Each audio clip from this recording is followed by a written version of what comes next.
Hey guys, so for the enemy code, we're just going to focus on three different things. So the first thing we want to go ahead and do is we're going to click on the yellow events tab. We're going to add when I receive,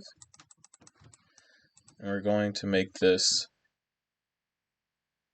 our start game, since that's what we have for our character select. Let's just double check. So, here we go. So it's our play. No, yeah, it is our start game.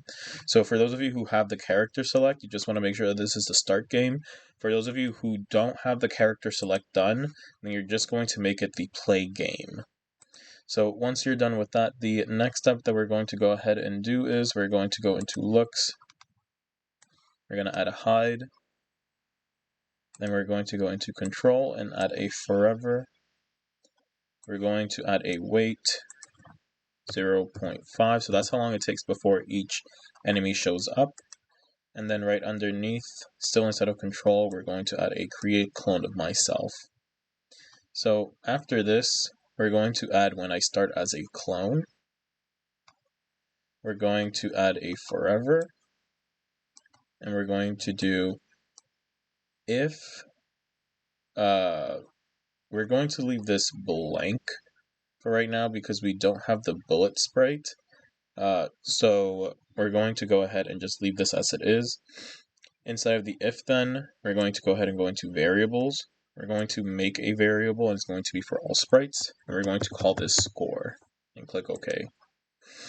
Once we've done that, we're going to go ahead and add a change inside the if then, score by 1. So once we're done creating the bullet sprite, and that's going to be for next week, and then we're going to go ahead and fill this in. But for right now, we're going to leave this empty as a placeholder. The last thing we're going to go ahead and code is going to be the actual movement of our enemy.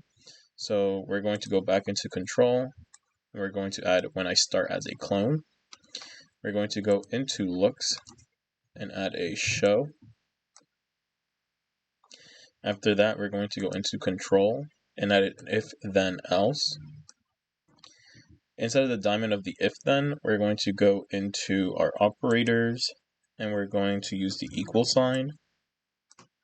And then on the left-hand side where the empty bubble is, we're going to add a pick random from 1 to 4. This 50, we're going to go ahead and make this into a 1. And then we're going to go into the blue motions tab and add a go to X and Y. For the X bubble, we're going to go into operators and use a pick random. And we're going to do negative 240 to 240. And our Y is going to be 180. So the reason why we're doing this is because we want them to spawn towards the back end, and we want them to spawn in 4 different directions, either at the top or bottom or on the sides. So that means is we're going to have to repeat this process again. So we're going to hover over this if that we've just done. We're going to right click and duplicate it, and we're going to add it into the else. Next, we're going to make this 1 at the very end where the equal sign is to a 2. And then the Y we're going to change to negative 180. So now we have some of them spawning randomly at the top or randomly at the bottom. We're going to go ahead and hover over this if again, and we're going to right click and duplicate it and add it back into the else. Once we've done that, we're going to go ahead and make this into a 3.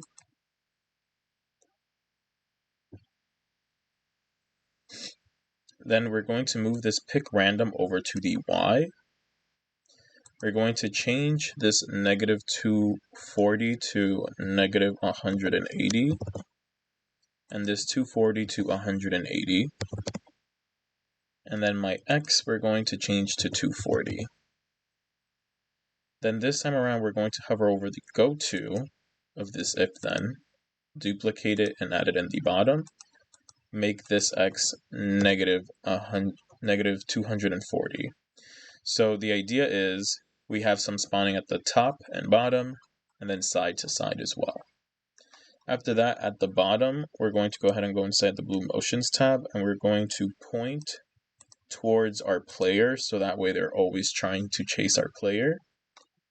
Under that, we're going to go into control, and we're going to add a repeat until.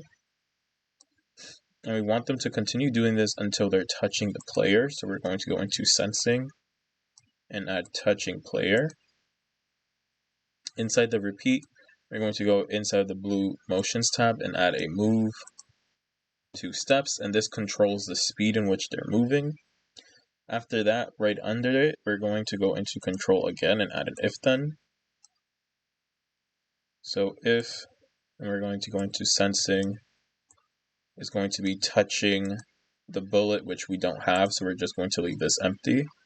Actually, we won't even use this. We're actually just going to leave it completely empty, so it won't do it, but we'll do it afterwards. We're going to go into the control. We're going to wait 0 seconds, and then right underneath, we're going to add a delete this clone. Then at the very bottom, we're going to add a stop all.